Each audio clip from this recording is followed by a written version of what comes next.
Number 7. Common mistakes that singles make.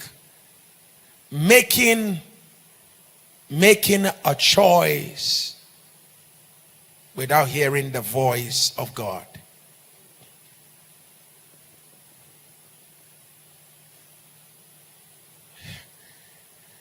Making your choice of who to marry without hearing the voice of God.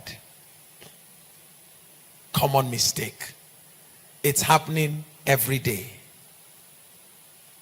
Somebody just made one yesterday. Making your choice without hearing the voice of God. You know how things are. Only God knows how things will end.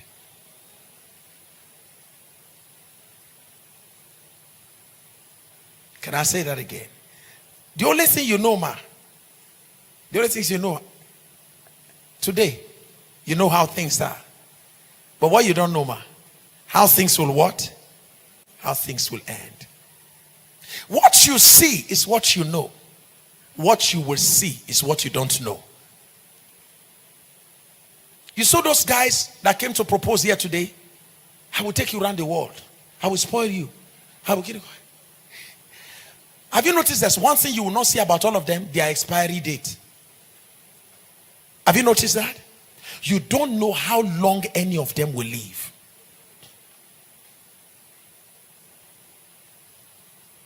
You don't know. None of us knows how long anybody will live. Only God knows.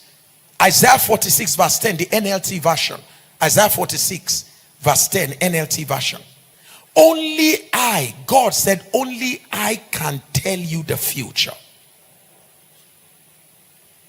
That's why we pray. That's why we go to God. Father, you know the Yorubas are very good with that. Particularly those of them from the spiritual churches. When they want to marry, they will go and pray and say, we want to know the end of this thing, not just the beginning. My heart goes out to the lady that married the helicopter pilot that carried the former chief of army staff. You remember that crash between Abuja and Zaria?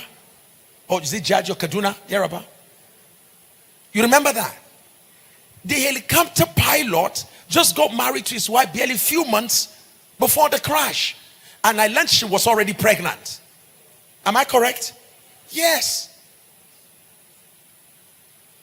When she was getting married, oh my God, you know, I'm marrying a pilot. You know, it's a dream for every girl. The dream come true. But little did she know on the day when she was saying I do, she didn't know it was going to be for a short time.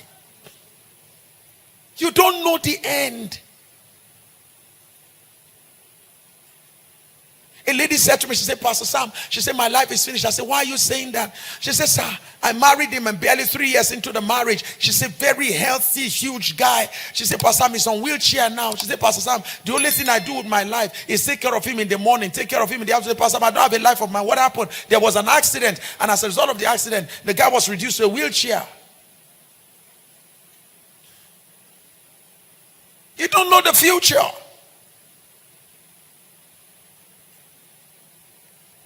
You don't know the future. Oh, it's working in Shell. And oh my God. You know what? Hello, Daniela. Guess what now? My husband's guys, all the people that work with him from Shell, they are all coming for the wedding too. So in fact, not only that, even all the people from Chevron and all these oil companies, and even people that have sheep, they are coming.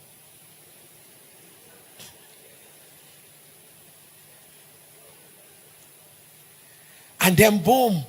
Barely 2-3 months after the wedding, the oil company just retrenched their staff. Remember what happened in the banking sector in Nigeria? Remember there was a time in Nigeria where the average dream of a girl is to marry a banker. When her dream don't change now.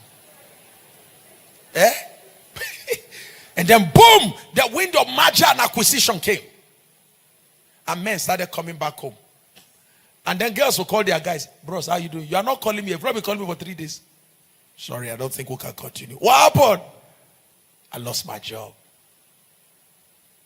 What do you do when what you thought you were coming into the marriage for is no longer there from the beginning?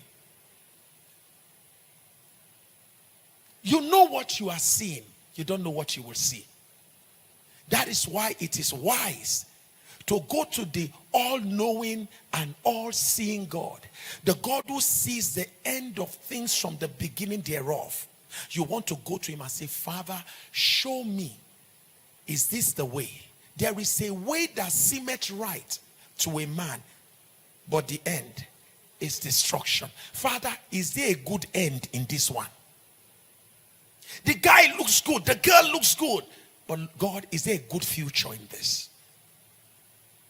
Don't make a move until God says move.